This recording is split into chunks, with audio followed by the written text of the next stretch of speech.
Պատկերացրեք, եթե ես ասացի, որ առօրյա ժեստ կա, քանի որ այն պարզ է, որքան ինքնաբերաբար ի վիճակի է արմատապես վերափոխել ձեր մտածելակերպը, ստեղծագործելը եւ նույնիսկ որոշելը, սրանք բարդ տեխնիկա կամ թանկ մեթոդներ չեն, բայց ամեն օր ինչ-որ բան եք անում առանց ձեր թաքնված ներուժը գիտակցելու, պայծառ փիլիսոփաներ, հեղափոխական գյուտարարներ եւ տեսիլքային առաջնորդներ դարեր շարունակ գերակշռում են այս գաղտնիքը, եւ ժամանակակից գիտությունը միայն սկսում է բացահայտել, թե ինչու։ Ավելի քան 2000 տարի առաջ ստվերում գտնվող Ալամեդաս դեաթենքում մի խումբ մտածողներ հավաքվեցին Արիստոտելի շուրջը, նրանք նստած չէին փակ սենյակներում։ Ընդհակառակը, նրանք քայլում էին, երբ նրանք քննարկում էին գաղափարներ, նրանք իրենց անվանեցին ծայրամասային, մի բառ, որը բխում է հունական ծայրամասից քայլում, նրանց համար զբոսանքը ոչ միայն տեղահանում էր։ Դա հայտնագործության ծես էր, Արիստոտելը ներխուժեց, թե ինչ է հաստատում այսօր նյարդագիտությունը։ Երբ մենք տեղափոխում ենք մարմինը, մենք արթնացնում ենք միտքը, յուրաքանչյուր քայլ ակտիվացնում է արյան շրջանառությունը prefrontal cortex-ում, ստեղծագործականության եւ խնդրի լուծման համար պատասխանատու տարածք։ Ոտքերի ռիթմը համաժամեցնում է ուղեղի կիսագնդերը, ստեղծելով կատարյալ միջավայր հանճարեղ պատկերացումների համար։ Զարմանալի չէ, որ նրա գլուխգործոցները ծնվել են շարժման մեջ, ոչ թե սեղանից հետո։ Դարեր անց Չարլզ Դարվինը նույն սովորությունն ընդունեց Անգլիայի ինտերիերում իր ունեցվածքի վրա, երբ նա բախվեց գիտական մարտահրավերի, նա դրեց իր ծախսած կոշիկները եւ հետևեց մի արահետ, որը ջերմորեն կոչվում էր մտքի ձև։ Գրեթե մղոնով երկար ժամանակ այդ երթուղին նրա բացօթյա լաբորատորիան էր, այնտեղ էր դանդաղ քայլերի եւ խորը արտացոլումների միջև, որ էվոլյուցիայի տեսությունը սկսեց ձևավորել, Դարվինը գրել է իր օրագրերում. Իմ լավագույն գաղափարները գալիս են, երբ քայլում եմ, այսօր ուսումնասիրությունները ցույց են տալիս, որ ուղեղի ստեղծագործական գործունեությունը կարող է աճել մինչև 60% զբոսանքի ընթացքում, դա կախարդական չէ, դա կենսաբանություն է։ Մեծ հանճարները պարզապես գիտեին, թե ինչպես կարելի է վայելել այս մեխանիզմը, նախքան այն բացատրվելը։ Ստոկիկ փիլիսոփաներ, իր հերթին, տեսան նույնիսկ ավելի խորը։ Զորավարություն, ինքնուրույն եւ ճկունություն, Էպիկտետը, ի համար յուրաքանչյուր քայլ կամքի հռչակագիր էր, նա ուսուցանում էր. Մի խոսիր այն մասին, թե ինչպես պետք է լինի առաքինի մարդը վեր կենալ եւ ցույց տալ իր հետքերով, Ստոիկսը հավատում էր, որ կերպարը կեղծվում է ամենօրյա ընտրություններում։ Շարժվեք այն ժամանակ, երբ ոտքերը վնասում են, թողեք տունը, երբ մարմինը հանգստանա, օրինակ, կայսր Մարկո Աուրելիոնն իր արտացոլումները գրեց երկար երթերի ընթացքում իր լեգեոններով, նրա գործերը, որոնք համարում էին փիլիսոփայության զարդեր, ծնվել են հռոմեական կայսրության ճանապարհները բարձրացնելու ռիթմից, նրանց համար քայլելը փոխաբերություն էր կյանքի համար։ Շարունակելով առաջ անցնել, անկախ խոչընդոտներից։ Բայց ո՞րն է այս ուժի հետևում գտնվող գաղտնիքը, գիտությունը բացահայտում է, որ քայլելիս մեր ուղեղը մտնում է խորհրդածության նման պետություն, ջեփենեզ ապոնացիները զանգահարում են շինին յոգու, անտառային լոգանքները, որոնք հանգստացնում են միտքը։ Սկանդինավացիներն ունեն ֆրիլավցլև, բացօթյա կյանքը, որը թարմացնում է ոգին, այն, ինչ բոլորն ունեն ընդհանուրը, ռիթմը։ Կրկնվող քայլերը լռում են հոգեկան աղմուկը, ազատելով տարածքը ավելի պարզ եւ ավելի բնօրինակ մտքերի համար։ Քայլելու ընթացքում ակտիվանում է ուղեղի ստանդարտ ցանցը, նյարդային համակարգը, որը լույս է տալիս։ Երբ մենք կենտրոնացած չենք հատուկ առաջադրանքների վրա, autopilot-ի այս վիճակում է, որ անսպասելի կապեր են պատահում, որ նորարարական լուծումներ են առաջանում։ Պատահական չէ, որ Էյնշտեյնը քայլում էր Պրինսթոնի միջոցով, միաժամանակ ձևակերպելով հարաբերականության տեսությունը, կամ որ Նիկոլա Թեսլան հայացք գցեց Նյու Յորքի փողոցներում։ Այնուամենայնիվ, զբոսանքը հանճարների արտոնություն չէ, հիպոթետիկված աշխարհում, որտեղ ծանուցումներն ու տեղեկատվությունը ռմբակոծում են մեզ, այն ինքդ քեզ հետ դառնում է հզոր վերամշակման գործիք, երբ դուրս կգաք քայլելու, բջջային հեռախոս, ականջակալներ չկան, տեղի է ունենում որևէ արտառոց բան, նախ, միտքը ներխուժվում է։ Los Daily Remnants Առաջադրանքների ցուցակները, մտահոգությունները, սպասվող խոսակցությունները, բայց աստիճանաբար վճարվում է այս իրարանցումը, այդ դեպքում այդ իրական պատկերացումներն են առաջանում, այն գաղափարները, որոնք թաքնված էին շեղումների շերտերի տակ։ Ստոիկսը այս պահերը անվանել էր ներքին երկխոսություն, նրանց համար իմաստությունը ոչ միայն գրքերի մասին էր, այլև ձայնը լսելու ունակության մասին, եւ զբոսանքը այս ինքնուրույնության դարպասն է։ Ժամանակակից առաջնորդները հայտնաբերեցին նաև այս ուժը, Սթիվ Ջոբսը Ոբսը հայտնի էր ոտքով իր հանդիպումներով, Apple-ի ամենակարևոր որոշումները չեն արվել գիտաժողովների սենյակներում, բայց երկար ուսումնամյուսում զբոսանքի ժամանակ։ Երբ ես ուզում եմ լուրջ զրույց, ես մարդուն հրավիրում եմ քայլելու, ասաց նա գիտեր, որ շարժումը խախտում է խոչընդոտները, հանգիստ լարվածությունը եւ ստեղծագործական տեղ զբաղեցրել։ Մարկ Զուկերբերգը եւ Բարակ Օբաման նույնպես ընդունեցին սովորությունը։ Առաջինը, որը կքննարկի Facebook, իր ռազմավարությունները, երկրորդը Սպիտակ տան այգիները Ռոում։ Ի վերջո, քայլելը տարածում է փակ միջավայրի ձևականությունը, առանց սեղանների, առանց էկրանների գրավիչ, կամ միայն ոտնահետքերի ռիթմը եւ առանց տողերի մտածելու ազատությունը։ Քայլում թաքնված փիլիսոփայական դաս կա։ Այն, ինչը մենք չենք կարող վերահսկել, դուրս գալուց հետո դուք չեք ընտրում կլիման, քամին կամ գետնին, դա կարող է միայն հարմարվել եւ առաջ շարժվել, այն շարժում է, ստեղծված ստոյկ մարզում, Էպիկտետոնն ամփոփեց այն։ Յուրաքանչյուր քայլով մենք սովորում ենք հոսել կյանքի հետ դրա դիմադրելու փոխարեն։ Հետևաբար, հաջորդ անգամ, երբ դուք զգում եք խրված, ստեղծագործորեն արգելափակված կամ պարզապես ծանրաբեռնված, փորձեք հազարամյա լուծում, վեր կաց եւ սկսեք քայլել, ոչ թե որպես ինչ-որ տեղ գալու միջոց, բայց որպես ինքնանպատակ։ Թող ձեր քայլերի ռիթմը կազմակերպվի ձեր մտքերը, նորացնել ձեր տեսանկյունը, որ շարժման լռությունը բացահայտում է պատասխանները, որոնք դուք նույնիսկ չգիտեիք։ Ի վերջո, հանճարեղությունը, հստակությունը եւ նույնիսկ ներքին խաղաղությունը կարող են ավելի մոտ լինել, քան կարծում եք։ Պարզապես վերցրեք առաջին քայլը։ Յուրաքանչյուր քայլ իրականության ընդունման գործողություն է, եւ միևնույն ժամանակ շարժվելու պատրաստակամության ժեստ, անձրև է գալիս, դուք քայլում եք անձրևի տակ, վենթը։ Դուք առաջադիմում եք քամու դեմ, հոգնածությունը քամում է, յուրաքանչյուր քայլով դուք գերազանցում եք հոգնածությունը, այսպիսով զբոսանքը դառնում է կյանքի դպրոց, որտեղ յուրաքանչյուր դաս է փորագրված ասֆալտի վրա ոտքերի տակ։ Այն մեզ սովորեցնում է առավել հիմնարար ստոիկ սկզբունք։ Մենք չենք կարող վերահսկել արտաքին հանգամանքները, բայց միշտ կարող ենք ընտրել, թե ինչպես կարելի է արձագանքել նրանց, եւ այս ընտրությունը քայլելը շարունակելու ընտրությունը, կեղծում է մեր բնավորությունը, քան ցանկացած բառ։ Ժամանակակից գիտությունը զարմանալի գաղտնիք է տալիս այն մասին, թե ինչ է տեղի ունենում մեր մարմնում, երբ մենք քայլում ենք, յուրաքանչյուր քայլով կենսաքիմիական ռեակցիաների ջրվեժը բառացիորեն վերականգնում է մեր ուղեղը։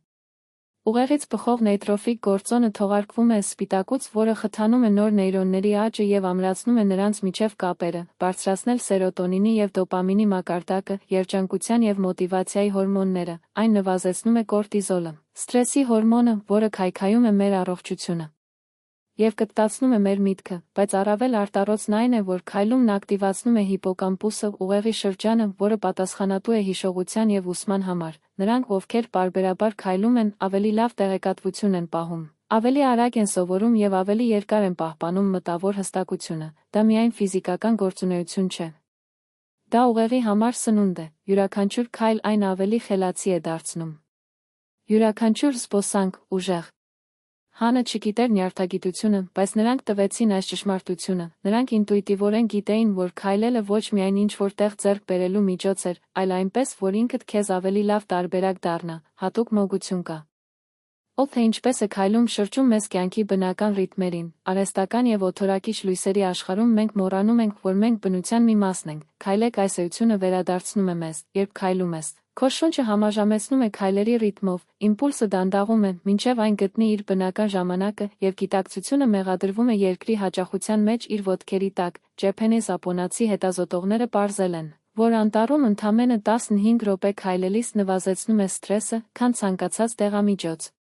Ծառերը թողարկում են ճկունություն, նյութեր, որոնք ամրացնում են մեր իմունային համակարգը, բայց դա միայն քիմիան չէ, հոգին հիշեցնելու խնդիր է, թե իրականում ով է, ոչ թե գրասենյակներում սահմանափակված մեքենաներ են, բայց կենդանի էակներ, որոնք պետք է տեղափոխվեն բաց խոտի յուրաքանչյուր քայլ, ավազի կամ անտառի մեջ գտնվող արահետը տուն է տուն, մեր առավել վավերական բնույթով։ Այս վերամիավորման մեջ մենք ոչ միայն առողջություն ենք ստանում մարմնի համար, այլ խաղաղություն հոգու համար։ Այնուամենայնիվ, զբոսանքի իրական ուժը չի բացահայտվում պատահական շրջագայություններում, բայց գիտակցված պրակտիկայում։ Ստոիկսը շրջել է քայլել հոգևոր վարժության մեջ, եւ դուք կարող եք նույնը անել, սկսեք պարզից։ Ամեն առավոտ, նախքան ձեր օրվա առաջադրանքները սուզվելը, մի կողմ թողեք զբոսանքի համար, քայլեք դանդաղ, ամբողջությամբ ուշադրությամբ, զգացեք ոտքերի շփումը հատակին, լսեք ձեր շնչառության ռիթմը, թույլ տվեք, որ մտքերը գան եւ գնան առանց նրանց կարճած լինելու, սա օրը պլանավորելու կամ խնդիրները լուծելու ժամանակը չէ։ Ժամանակն է այստեղ եւ այժմ ներկա լինել, աստիճանաբար բարձրացրեք զբոսանքի տևողությունը եւ ստեղծեք իրենց սեփական մտքի հետքը, ինչպես Դարվինը արեց, դա կարող է լինել այգում երթուղի, գետի ճանապարհով ճանապարհ կամ բլոկում պարզապես գրկում։ Կարևորը օրինաչափությունն է, ամեն օր, անկախ եղանակից, ձեր շարժման ծեսը դարձրեք, շուտով կնկատեք։ Ձեր մտքերը ավելի պարզ կլինեն, ձեր ավելի իմաստուն որոշումները եւ ձեր հոգին ավելի հանդարտ, քայլելը կդառնա իր ամենօրյա ուժի եւ ոգեշնչման աղբյուրը։ Բայց դա ճգնաժամի ժամանակ եւ դժվար որոշումների ժամանակ է, որ քայլում բացահայտում է իր խորքային ուժը, երբ աշխարհը կարծես թե փլուզվում է դրա շուրջը, երբ խնդիրները անլուծելի են թվում եւ ապագան դառնում է մշուշոտ կամ մի պարզ ժեստ, որը կարող է փոխել եւ քայլել, չափազանց մարտահրավերներից խուսափելու համար, բայց նրանց դիմակայել հստակ մտքով, դժվար ժամանակներում քայլելը ինքնին հավատքի գործողություն է, այն տիեզերքի հայտարարությունը, որը դուք չեք հրաժարվում։ Յուրաքանչյուր քայլ ասում է. ես դեռ առաջ եմ։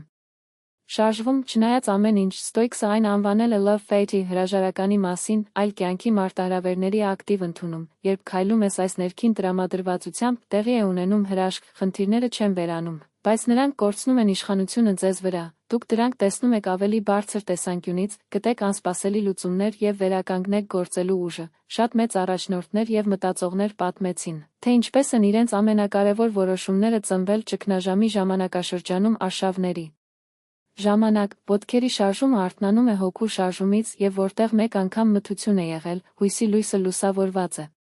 Քայլարշավը նաեւ ունի բուժելու ոչ միայն մարմինը, այլև հոգին, հոգեբանության մեջ կա շարժման թերապիայի հայեցակարգ եւ քայլելը իր ամենահզոր ձևերից մեկն է, երբ մենք քայլում ենք հատկապես անընդհատ տեմպերով, մեր ուղեղը մտնում է տրանսի նման պետություն։ Այս վիճակում գիտակցված եւ անգիտակից լուծվող խոչընդոտը, ինչպես նաեւ անցյալի եւ ներկայի սահմանները, հին վերքերը դուրս են գալիս մակերեսին, այլևս որպես ցավի աղբյուրներ, բայց որպես նյութ հասկանալու եւ բուժելու համար, շատ թերապևտներ օգտագործում են։ Քայլում թերապիա, նիստեր անցկացնելով, երբ նրանք քայլում են իրենց հիվանդների հետ, նրանք գիտեն, որ շարժումը օգնում է մարդկանց բացել, թողնել պաշտպանությունը եւ թույլ տալ, որ գրասենյակում անհնար լինի, եթե հին ցավ եք կրում, վիրավոր կամ վախ, փորձեք էշը։ Կլինի զբոսանքի միջով, քայլեք եւ թույլ տվեք այս հույզերը մակերեսին, մի փախչեք նրանցից, քայլեք նրանց հետ, քայլից հետո շնչառությունից հետո շնչելը, դուք կազատվեք ձեր բանտարկյալից, քայլելը միջոց է ներքին ազատության համար։ Ամբողջ աշխարհի մշակույթներում զբոսանքը միշտ կապված է եղել հոգևոր հետապնդման եւ ներքին փոխակերպման հետ, քրիստոնյա ուխտավորները քայլում են Սանտիագոյի ուղին, բուդդայական վանականները պրակտիկայով զբաղվում են մեդիտացիան։ Մահմեդականները 7 անգամ շրջապատում են Քեբը, Սադաս Հենդաս, իրենց կյանքը թափառում է անցկացնում, այս բոլոր ավանդույթները հասկանում են նույն ճշմարտությունը։ Քայլելը միայն ֆիզիկական գործողություն չէ, հոգևոր պրակտիկա է, յուրաքանչյուր քայլ կարող է աղոթել։ Յուրաքանչյուր մղոն մեկ քայլ դեպի ճշմարտություն, պետք չէ հազարավոր կիլոմետրեր անցնել կամ ուխտագնաց դառնալ, դա կարող է ձեր ամենօրյա զբոսանքը վերածել սուրբ ճանապարհորդության, ուղղորեն քայլեք յուրաքանչյուր շնչառության համար, շարժվելու յուրաքանչյուր հնարավորության համար, քայլել 3 քան 3, ավելի լավը լինելու մտադրությամբ, քայլեք բաց սրտով, թե ինչ է ձեզ համար պահուստները, այսպիսով, նույնիսկ կարճ ուղևորությունը կդառնա ուխտագնացություն ձեր լավագույն տարբերակի նկատմամբ։ Քայլը մեզ կապում է ոչ միայն երկրի տակ գտնվող երկրի վրա, այլև մեր գլխին, նա հիշեցնում է մեզ, որ մենք ունակ ենք հրաշքների ունակ, այժմ դուք գիտեք մեծ գաղտնիքը, որ իմաստունները դարեր շարունակ պահել են։ Քայլելու պարզ արարքը ուժ է, որը ունակ է վերափոխել իրենց ամբողջ կյանքը, վաղը արթնանալուց հետո միանգամից մի հասեք բջջային հեռախոսին, վեր կաց, հագեք զույգ հարմարավետ սպորտային կոշիկներ եւ փեշ ձեր առաջին գիտակցված զբոսանքի համար, զգացեք, թե ինչպես յուրաքանչյուր քայլով դուք դառնում եք ավելի ուժեղ, իմաստուն, ազատ, սա ձեր ճանապարհի սկիզբն է դեպի ներքին վեհություն։ Երբ այս տեքստը հասնում է 5000 աջակցության դրսևորումների, ես ձեզ կբացահայտեմ նախնիների շնչառության տեխնիկա, որը ընդամենը 5 րոպեի ընթացքում կարող է փոխել ձեր գիտակցության վիճակը եւ բացել ներքին ուժի թաքնված պաշարները։ Վարպետների սերունդների փոխանցմամբ այս պրակտիկան նման է այն բանալին, որը դռներ է բացում ձեր էության խորքային չափերի համար։ Թողեք մեկնաբանություններում, թե այս բովանդակության գաղափարը ձեզ հետ ռեզոնանս է եղել, միգուցե դա հայտնագործությունն էր, որ մեծությունը սկսվում է փոքր քայլերով, կամ հասկանալով, որ մարմինը վերափոխման տաճար է։ Այստեղ ձեր կիսած յուրաքանչյուր բառը դառնում է ինքներդ ձեզ հանդեպ պարտավորություն, քվեարկություն, որը թույլ չեք տա, որ այս իմաստությունը կորչի առօրյա կյանքի հոսքի մեջ։ Հիշեք, իմաստության ճանապարհը վերացական տեսություն չէ, այլ գործնական ճանապարհորդություն, որը հենց հիմա սկսվում է։ Հիմա տվեք առաջին քայլը, ոչ վաղը, ոչ մեկ ժամվա ընթացքում հիմա։ Կյանքը չի սպասում նրանց, ովքեր հապաղում են, բայց բացահայտում են իրեն գործողներին։ Հատակը ձեր ոտքերի տակ է։ Սկսեք քայլել։